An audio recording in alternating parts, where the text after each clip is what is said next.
जो वोट कर रहे हैं दिन तक 3 बजे तक लग रहा था कि शायद ये जो भीड़ है ये लास्ट तक बनी रहेगी, लेकिन आखिर तक वो भीड़ बिल्कुल तंजीर, जिन लोगों ने पोलिंग का बायकॉट किया है इंतजामिया की तरफ से या फिर इलेक्शन कमीशन की तरफ से या गांव के जो बुजुर्ग लोग होते हैं उन्हें समझाने की कोशिश नहीं की गई कि वोट आपकी बहुत बड़ी ताकत है, आपके जो मसाइल हैं इसी से हल होंगे।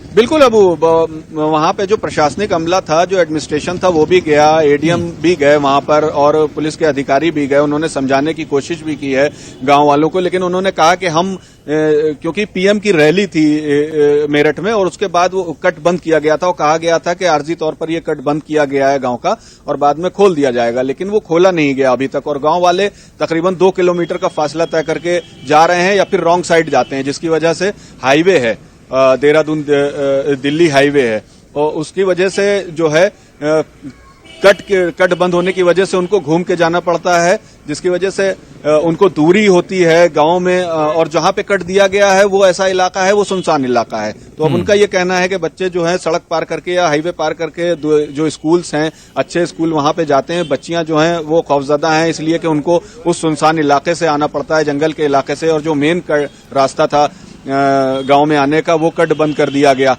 उसको लेके गांव में बहुत ज्यादा नाराजगी है। दूसरी एक चीज जो हमने देखी वो आप विजुअल में भी देखेंगे कि गांव का जो मेन रास्ता है, जो दाखिली रास्ता है, वो पूरा खराब है। वहां पर मतलब आप पैदल नहीं चल सकते। और अभी आज एक डेथ हो गई थी तो वो जो बॉडी को लेकर शमशान तक गए हैं वो ट्रैक्टर पे लेकर गए हैं और बड़ी मुश्किल से लेकर गए हैं। तो ये जो परेशानियां हैं उसको लेकर इतनी ज्यादा नाराजगी गांव वालों में थी कि ज्यादातर गांव वालों ने वोटिंग का बहिष्कार किया, उसका बाइकॉट किया है। आप खुद समझ सकते हैं। बिल्कुल तंजीर, जाहिर सी बात है कि अब ये तो एक तरह से रिवायत बनती जा रही है कि सिर्फ चुनाव के वक्त जो लीडर या उम्मीदवार होते हैं वो आते हैं और वादे करते हैं और उसके बाद चले जाते हैं, 5 साल दोबारा लौटकर नहीं आते हैं, फिर जब चुनाव आते हैं तब लौट कर आते हैं। तो लोगों की एक नाराजगी तो जायज है, लेकिन लोगों को यह भी समझना होगा कि जमहूरियत के इस जश्न में अगर आप शामिल नहीं हो रहे हैं और आपका जो सबसे कीमती हथियार है आपका वोट, अगर उसका इस्तेमाल नहीं कर पा रहे हैं तो फिर आप अपने मसाइल को हल कैसे कराएंगे। तंजीर, बहुत से मसले हैं मेरठ के, अगर हम बात करते हैं बहुत से मसले हैं। खासतौर से कुछ देर पहले आपने रफीक अंसारी से बात की थी जो मौजूदा एमएलए है मेरठ के। बुनकरों का जो मसला है बहुत बड़ा मसला है। मोदी जी ने यहां पर बुनकरों को लेकर कई बड़े ऐलानात किए। रफीक अंसारी ने बहुत मेहनत की यहां के बुनकरों के मसाइल को लेकर, लेकिन बुनकरों के मसाइल हल नहीं हुए। मुलायम सिंह यादव ने अपने दौर में बुनकरों के घर में जो पावर लूम या हैंडलूम चलते थे उसमें जो बिजली लगती थी उसकी सब्सिडी का ऐलान किया था। योगी सरकार ने उस सब्सिडी को खत्म कर दिया। तो बुनकरों का मसला काफी बड़ा है मेरठ में।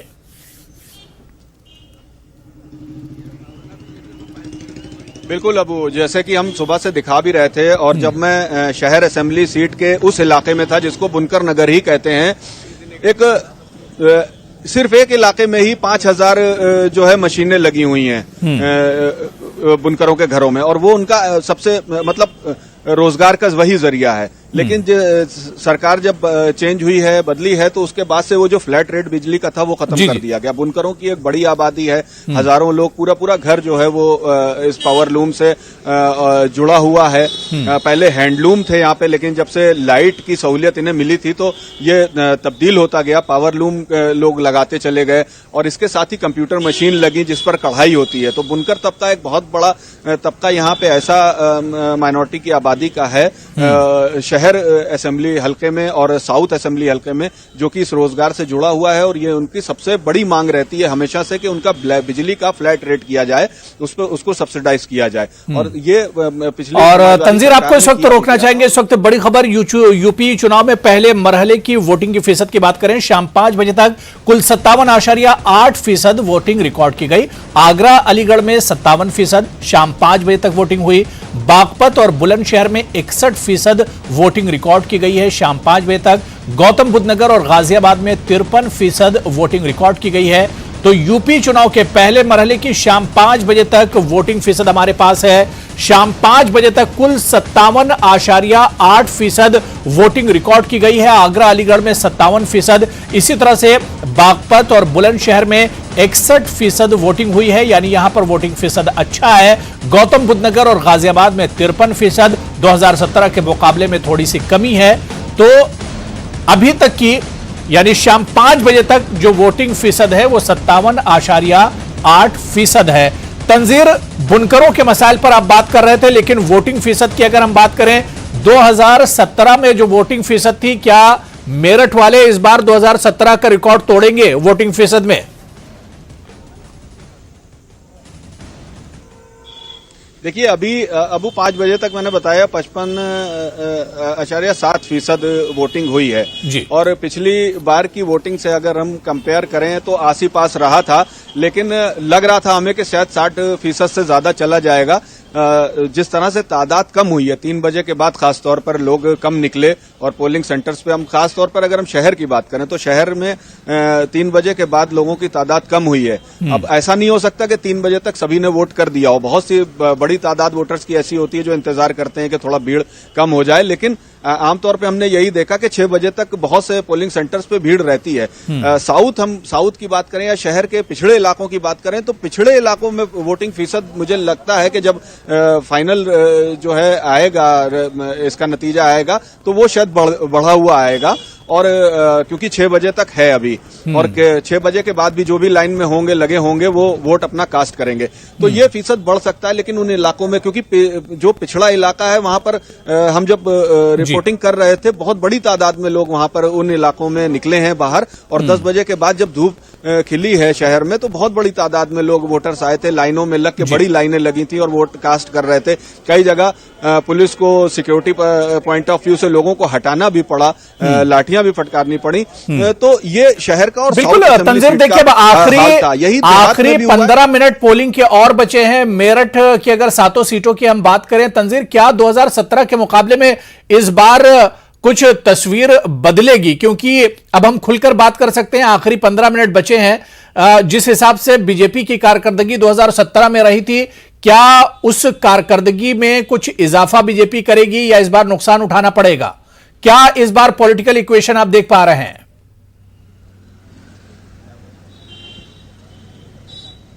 पॉलिटिकल इक्वेशन जरूर तब्दील होगी, क्योंकि जिस तरह से गुज़िश्ता 3 सालों में जो एक माहौल बना है, खासतौर पर हम मगरबी उत्तर प्रदेश की बात करें तो हम ये देखते रहे हैं कि 13 महीने की जो जद्दोजहद किसानों की रही है, किसान बेल्ट कहलाती है। वोटिंग का जो इक्वेशन बनता था यहाँ पर, बीजेपी वो हमेशा पिछले 2017 से पहले की अगर हम बात करें तो उस तरह का जनाधार नहीं था, उसका उस तरह का जो बेस वोट जो बना था 17 में वो पहले नहीं था 12 में, और यहाँ से समाजवादी को बढ़त थी। लेकिन क्योंकि आरएलडी और समाजवादी पिछले 2017 इलेक्शन में साथ नहीं थे और हालात भी ऐसे नहीं थे, मुजफ्फरनगर फसादात हुए थे, कैराना का मामला था, बहुत सारे इश्यूज थे, उसका फायदा जरूर मिला। 14 में भी मिला और फिर वो 17 में भी मिला।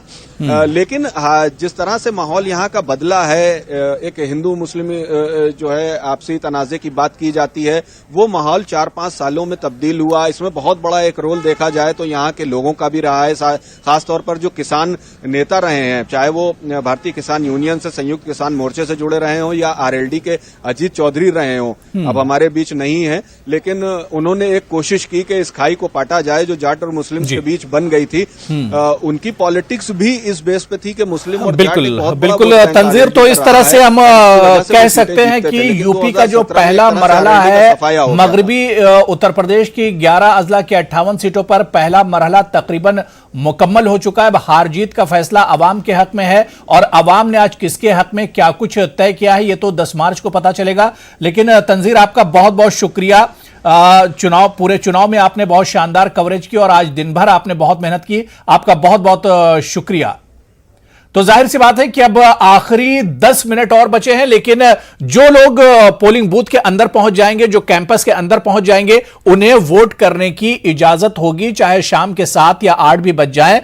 और इस तरह से यूपी असेंबली इंतखाबात का पहला जो मरहला है वो यहां पर मुकम्मल हो रहा है। लेकिन फिर वही सवाल छूट जाता है कि क्या 2017 के मुकाबले में 2022 की तस्वीर बदली हुई होगी, क्योंकि बीजेपी एक तरह से बहुत उसके अंदर हौसला नजर आ रहा है और बीजेपी यही बात बार बार कह रही है कि उसकी जो कारकर्दगी है 2017 जैसी होगी, 2017 की कारकर्दगी को बीजेपी दोहराएगी। लेकिन मगरबी उत्तर प्रदेश की अगर खासतौर से हम इन 58 सीटों की बात करते हैं तो समाजवादी पार्टी और आरएलडी के इत्तेहाद की वजह से यह कहा जा रहा है कि यह इत्तेहाद बीजेपी का खेल खराब कर सकता है। लेकिन इस बीच कांग्रेस, बीएसपी, एमआईएम, इस तरह की जो छोटी पार्टियां हैं इन्हें भी नजरअंदाज नहीं किया जा सकता है, क्योंकि ये पार्टियां अगर जीतेंगी नहीं तो कम से कम दूसरों का खेल खराब जरूर कर सकती हैं। तो ऐसे में किसके हाथ में पहले दौर की जीत होगी या पहले दौर की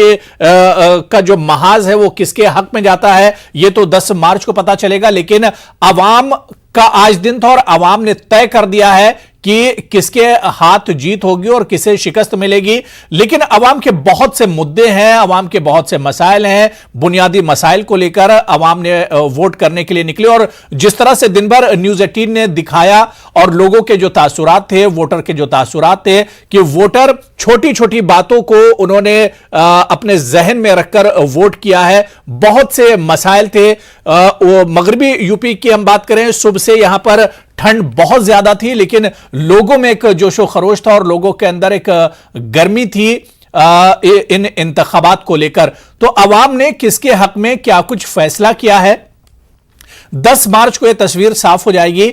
लेकिन पहला मरहला इस एतबार से भी शानदार रहा कि कम से कम पहले मरहले में लोगों का जोशो खरोश देखने को मिला है। बड़ी तादाद में लोग जमहूरियत के इस जश्न में शामिल हुए हैं। 2017 में जो पोलिंग फीसद रही थी तकरीबन उसी के आसपास 2022 में भी ये पोलिंग फीसद रहने की तवक्को जाहिर की जा रही, क्योंकि शाम 5 बजे तक 57% तक पोलिंग रिकॉर्ड की गई है। आखिरी 1 घंटे में यह पोलिंग फीसद क्या 60% या उससे ज्यादा होगी और 2017 का रिकॉर्ड टूटेगा, ये 8 बजे तक तस्वीर साफ हो जाएगी। लेकिन चुनाव में बाजी कौन मारेगा और पहला मरहला किसके हक में जा रहा है, किसका जोर चला है पहले दौर में, यह तस्वीर 10 मार्च को साफ हो जाएगी जब ईवीएम अपना फैसला सुनाना शुरू करेंगे। फिलहाल न्यूज़ 18 उर्दू और मेरी पूरी टीम को इजाजत दीजिए। इंतखाबी जंग में अभी फिलहाल इतना ही। आदाब।